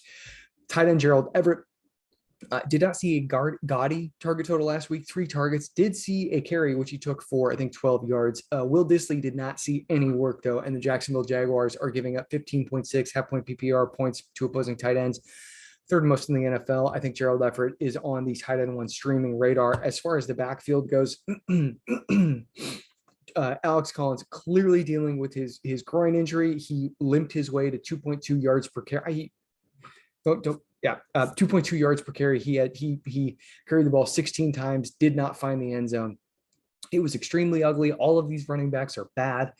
And of course, he was downgraded to a did not participate in practice on Thursday. I cannot recommend that you start any of these players. Alex Collins is the only guy that you should consider starting because of the volume that he is going to see, and I suppose because of the matchup, but the pain in my voice is there for a reason. I have Alex Collins ranked as the running back 35 on the week, assuming he's able to play. Washington football team at Denver Broncos, over under set at 44.5 points. Man, these Denver Broncos, they're so talented and they're coached very well, but they are banged the hell up on defense. So Bradley Chubb remains on injured reserve. Von Miller, you all saw the slow motion replays of him getting hit on his lower leg. He's very probably dealing with a high ankle sprain. He has been unable to practice on Wednesday and Thursday. I don't expect him to play. We know it's an ankle sprain. I believe it's a high ankle sprain. I can confirm that. But I cannot imagine that he ends up playing this week. So what else? They're also going to probably be missing defensive lineman Mike Purcell. He's a great interior defensive lineman. He has a thumb injury. He is registered back-to-back, did not participate designations, as we discussed last week in the Thursday night football preview. Hopefully you all read that. Inside linebacker Alexander Johnson was placed on injured reserve. When he was placed on injured reserve, he was the number 1 rated run defense linebacker in the NFL per Pro Football Focus. Now, you can argue with the grades all you want, but at least allow for some amount of margin of error. And the number 1 guy, he's good. That's the point. So for Taylor Heineke, this is great. He's not going to be under any pressure, and he can take off the middle if he needs, because Purcell and Johnson are not going to be there. So I've got Taylor Heineke right back in as a gunslinging quarterback 1 for fantasy football purposes. Terry McLaurin is a top 12 fantasy wide receiver until otherwise posted. Diami Brown returned from his knee injury too early, so Adam Humphries and Dax Milne are the numbers 2 and 3 wide receivers out there. The team is also refusing to put Curtis Samuel on injured reserve, even though he has re-injured his groin 3 times this year. That is, in my opinion, malpractice. Neither of these guys are going to see enough volume, though, to be anything more than like wide receiver sixes. Ricky Seals-Jones is competing with J.D. McKissic for number 2 passing game or passing game weapon honors. He's a locked in tight end 1 from here on out, and like could push into the elite tier. He's not that talented, but the volume is there, and they scheme up the passes to the tight ends really well. So probably tight end 7 on the week, maybe tight end 8 in terms of the running back position. So, this is the matchup we want to target. We want to start our running backs against Denver. Like I said, we flagged this for Dearness Johnson. Antonio Gibson, though, like Curtis Samuel, is being allowed to play, despite the fact that there's likely a growing stress fracture in one of his shins. I can't rank the guy as more than a borderline running back 2/3, but it's the matchup for him to pull off a couple big runs. J.D. McKissic, both J.D. McKissic and Antonio Gibson are top 36 plays at the position. That's how we'll phrase it. Denver Broncos, Teddy Bridgewater, dude should absolutely shred this week. I think that he's a top 12 fantasy quarterback. The Washington football team's pass defense efficiency rating, PD NEFF, is 37.7. That's 28th in the NFL. They are allowing the most fantasy points per game to opposing quarterbacks, 27.2. Start him up. He's getting Jerry Jeudy back. Jerry Jeudy, I think that you can start Jerry Jeudy as a wide receiver 2 this week, maybe wide receiver 3 at worst. But Dr. Edwin Porras talked about this early on in the episode, and I think that Jeudy should come right back to a pretty decent workload here. Cortland Sutton should remain the number 1 guy, and I think that he is a viable wide receiver 2 as well. And Tim Patrick is in fact the odd man out. I think that he is a fantasy wide receiver 4. Noah Fant was he seesawed with Mose over the last few weeks with Albert Okwuegbunam and Jerry Jeudy both out. We would have liked to have seen him reliably produce, but he did not. I think he's a borderline tight end 1 with Jeudy in the mix. Got some data in here for you in terms of the running backs, but Melvin Gordon, Devonte Williams, they're basically ranked consecutively at the top of the near the top of the running back 3 rankings.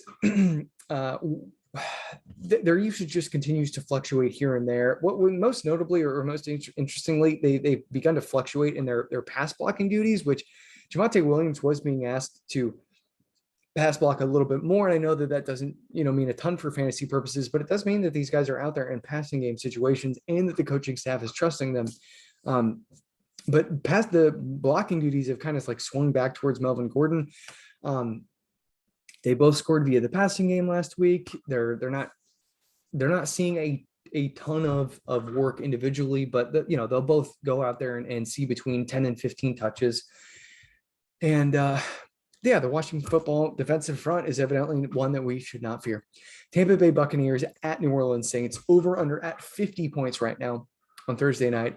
Tampa Bay Bucks, Tom Brady every week, quarterback 1. I have not added up what he's on pace for, but last I checked, it was 51 passing touchdowns.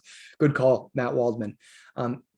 With Antonio Brown out. So Bucks head coach Bruce Arians started the week off by saying that Antonio Brown has an ankle injury in the heel.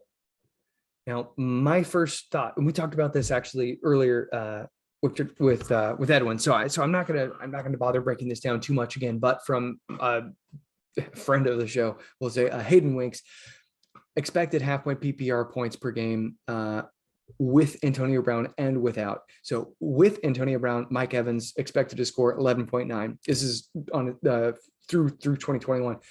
With AB on the field, 11.9. Without, 17.1. Chris Godwin with Antonio Brown on the field, 12.9. Without, 15.1. Point is, both of these guys are locked in wide receiver 1s for the duration of time that Antonio Brown misses, which could be 2 to 4 weeks. Wide receiver Tyler Johnson, I was pretty surprised by how little usage he got last week, and now Rob Gronkowski is returning. So Tyler Johnson, more of a DFS guy, wide receiver 5 in redraft formats. Gronk right back onto the tight end 1 radar. He is back from his ribs and lung injury. but it's my understanding that he is practicing in full at this point. I'm double checking the limited participant Wednesday and full participant on Thursday. So that's a great sign. Ronald Jones, Gio Bernard, and Keyshawn Vaughn all got some run last week, but that's because the Bucs were blowing whoever it was that they were playing out at the time. I think that Leonard Fournette will go right back to his monstrous workload. That's right. It was Chicago. So I've got Fournette as a mid-tier running back too, and I don't think that we should expect Keyshawn Vaughn to touch the field again anytime soon. But like Ronald Jones, I think he had 10 touches last week, and I don't think that's going to happen again anytime soon. Fournette's the guy. On the Saints side of things, Jameis Winston. So there's all sorts of things going on here. This is a revenge game for him, right, against the Tampa Bay Buccaneers, but he doesn't have anybody to throw the football to. His starting receivers are Marquez Callaway, Deontay Harris, Kenny Stills, Traquan Smith. Callaway is a quote-unquote X receiver. He's okay. He's an X receiver, but he's geared towards downfield passes. Deontay Harris is a special teamer who is used to stretch the field. Kenny Stills is a slot receiver who's used to stretch the field, and Traquan Smith is a downfield Z receiver. The only guys who are running routes out here are downfield receivers, and like that's great. You need those on your team, but you can't make your passing your wide receiver core out of them. So it's going to be very difficult for Winston to produce. I think that this is like, as volatile as you can get. The Bucs front seven is as ruthless as you can get, and their secondary is as bad as you can get. So Winston could have a 40-point fantasy outcome here. He could have a 10-point fantasy outcome here. We don't know, but yeah, if you need a quarterback two in a 2 QB league, I mean, you could do a lot worse than him. The ceiling he has access to is unique. In terms of the wide receivers, Marquez Callaway is the only guy who you can like safely rank inside the position's top 50. You saw Jameis Winston screaming or rolling his eyes. He got really mad at Traquan Smith last week. Kenny Stills, Deontay Harris, they're not very good. Stills is probably the most talented of the non-Callaway bunch, but it's ugly here. Now for DFS, like fire them all up. Start a single game lineup with any one of them in there. Probably not all of them, but any one of them in there. I'd rank them. Callaway, coin flip between Stills and Smith, and Deontay Harris last. In terms of the tight ends, DFS only. So big news for the running backs. The team traded for Mark Ingram. Now we know how they used to use these guys, but that was a long time ago, and it was not when they were playing the Tampa Bay Buccaneers, who were probably the best defensive front in the NFL. So I can't imagine that Mark Ingram is really going to do much of anything. Whoever picks him up this week might end up dropping him just because he runs like because I don't think he's going to do a lot now. Khalil Herbert, but point is, I think that Alvin Kamara is going to get a monster workload as they try to negate the Bucs pass rush, and Mark Ingram, if he is added this week, it might end up being dropped again. So you could add him speculatively this week. I would not drop him after this week though, because it's going to give you a bad idea of how they're going to use him because it's of the uniqueness of the matchup. So Alvin Kamara, mid-tier running back one. Mark Ingram is a wait and see bench stash. Final game of the slate here, Sunday Night Football, Dallas Cowboys at Minnesota Vikings, over under at 53.5. It's a really interesting one. Both of these teams, I think, are top 12 at this point over the last few weeks in first half early down passing rate. Now, the Vikings had increased their first half early down passing rate initially to start the year. They've dialed it back a little bit. Both teams are playing like they want to control the clock, but their offenses are so good that I think they're just going to score their way into a shootout. They're going to play so well that they don't end up playing the type of game that they want to play. Now, Dak Prescott is dealing with a calf injury, and it's possible that he misses, but I am defaulting to the medical opinion of Dr. David Chow on this one, longtime NFL doctor. He thinks that Dak Prescott is going to play. And so I'm rolling with that. And if he is, he won't have his access to his typical rushing floor, but he will have access to a big time passing sum. So yes, I like Dak Prescott as a quarterback one for fantasy purposes. Amari Cooper, CeeDee Lamb, you know them. Michael Gallup might return this week. It's looking like he's going to be able to, which should, I guess, like stabilize the passing core a little bit here. It probably takes a couple targets off of Amari Cooper and CeeDee Lamb's plates. But again, given the game script here, if it wasn't the Vikings, we might be kind of worried about game script just or target totals just because of the way that the Cowboys are killing the clock with the run game. But in this one, I think CeeDee Lamb is, I think you can rank him around wide receiver 12. I think Amari Cooper can be ranked around wide receiver 19. And I think Michael Gallup is a volatile wide receiver 5. If he's like really, truly good to go, then, probably wide receiver 38 as a ranking entering this week. But, he plays a volatile role, downfield receiver. And we need to see how he looks. Dalton Schultz has played Blake Jarwin out of a job. And I know that the return of Michael Gallup might scare you, but like the tight end position is barren, and this dude has been friggin' balling out of his mind. So I think you stick with Dalton Schultz as a mid-tier tight end 1 with with overall tight end 1 upside. I mean, the weekly production that this guy is able to if you have him, then I guess, let's leave it at that. Dalton Schultz, tight end 1. In terms of the running backs, Ezekiel Elliott and Tony Pollard, both of them have very clear-cut roles. Ezekiel Elliott getting 20 touches a week, and Pollard is getting a lot of rushing work. He gets some receiving work too, but he is like the change of pace, the classic change of pace running back. Notably, the Minnesota Vikings are going to be likely to be without defensive tackle Michael Pierce, who's battling an elbow injury. Pierce is very good, and that's a big blow to an already run-friendly defensive unit. So Ezekiel Elliott, mid-tier running back 1, Tony Pollard, running back 3 this week. A running back 3, not the running back 3. Minnesota Vikings, Kirk Cousins. Kurt's been killing it, and the Dallas defense is very good. But again, I think that this is one where offensive interactions just trump defensive strength. So Kirk Cousins, you can start him, I think, as a quarterback 1, back-end quarterback 1, but a quarterback 1. Justin Jefferson and Adam Thielen.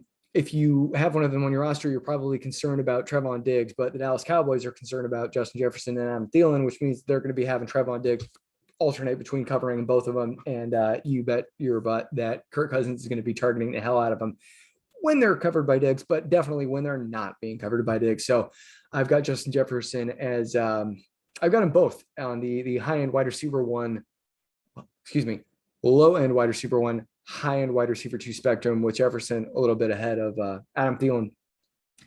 D.D. Westbrook is dealing with an ankle injury, and he's unable to practice through 2 days this week. So I think KJ Osborne is going to be the starting slot receiver.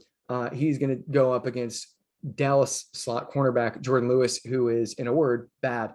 I think that KJ Osborne is a fantasy wide receiver 4. Tyler Conklin probably gets kicked to the curb a little bit with Osborne having a plus matchup. So I think that Conklin is a tight end too. Dalvin Cook, probably healthiest he's ever been, probably healthiest he's been since week 1 of the 2021 season. So he's back in the top 5 at the position. And I know you might be saying top 5, why not top 2? It's because Nick Chubb is the number 2 guy there. Aaron Jones, I thought he'd do a lot more. We'll have to go look what he did. He may have actually had the passing game totals anyway, he becomes the wide receiver 1 there basically when Devontae Adams is out. Jonathan Taylor gets I have a feeling I didn't cover Jonathan Taylor in Indianapolis. I might circle back to that in a second here. I'll go double check my notes. I might have skipped over that, but Dalvin Cook, he's a top 5 running back on the week, and Alexander Madison, I don't think that he's going to play really at all because coming off the bye last week, Cook should be ready to cook. So he's a top 5 running back. Zipping back up to the Indianapolis Colts notes. Sorry, gang. I think I did end up leaving them out of the picture. Actually, I think I might have left that whole team. Okay, so we'll scream through the Colts. I don't even know how that happened. Sorry, Carson Wentz. Don't take it personally, like you do everything else.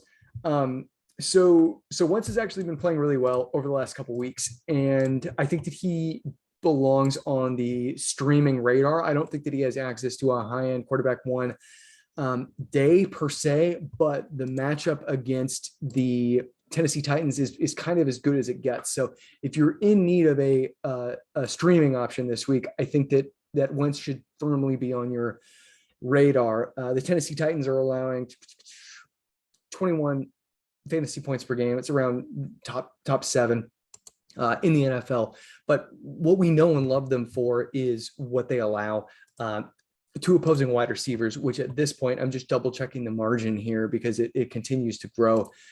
They are allowing, actually lessen a little bit, give you some credit where credit's due. They're allowing 39.8 half-point PPR points per game to opposing wide receivers. That is still most in the NFL. It's by less than 1 point, but it's still most in the NFL. So what does that mean for our purposes? Michael Pittman Jr. is a high-end wide receiver too. And like, honestly, I wouldn't blame you if you ranked him as like the wide receiver 12. Now his passing game volume is not what we hope that it would be, but it is, this is the matchup for him to like tear the roof off the sucker. T.Y. Hilton has returned to practice in a limited fashion. Now they rolled him back out there much too quickly last time. And he suffered a soft tissue injury. I think that they will be smarter, but they can only be so smart given the passing game options that they have. Hilton, volatile wide receiver 5 for this one. Zach Pascal, probably a high floor wide receiver 4. Ashton Doolin was the guy who ended up filling in as the number 3 receiver. He has evidently beat out Michael Straken. I don't think Straken's on injured reserve. But yeah, Ashton Doolin, I don't want anything to do with Doolin, but he's a wide receiver 6, but he'd be the guy to fill in. And you could maybe fire him up in DFS if T.Y. Hilton is unavailable to go, again, because of the sterling matchup we have on our hands here. And same thing with Zach Pascal. Like you can get Zach Pascal going in DFS for sure. Mo Alley-Cox, not seeing a lot of usage, but he continues to just like get the job done. He has touchdowns in back-to-back weeks. They seem to be scheming up scoring position looks for him. So if you're in need of a tight end, Mo Alley-Cox is another one of those guys that you should keep firmly on your radar. And then in regards to the backfield, Jonathan Taylor is he's the stable guy here. Nyheim Hines did. Oh, and I already said this. Taylor is the running back 4 on the week because the Tennessee Titans defense is just god awful. Taylor is seeing. So Taylor actually matched Nyheim Hines' passing game work last week with 3 targets.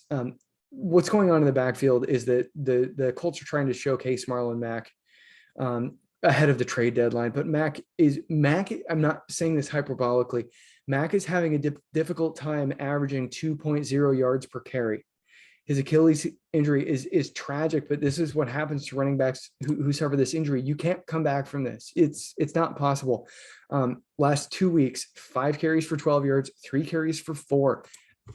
They've been giving him Nyheim Hines snaps. It was promising to see this week that Nyheim Hines ended up getting 8 carries and 3 targets. That's great. I think the trade deadline, I believe, is November 2nd. So Nyheim Hines is probably going to jump back into fantasy relevance here shortly. Now is a good time to try to target him if you were in need of a serviceable, running back 3 on a weekly basis. Right now, it's a little bit hard to rank him there because of Marlon Mack's presence, but RB4, I think RB4 for Nyheim Hines.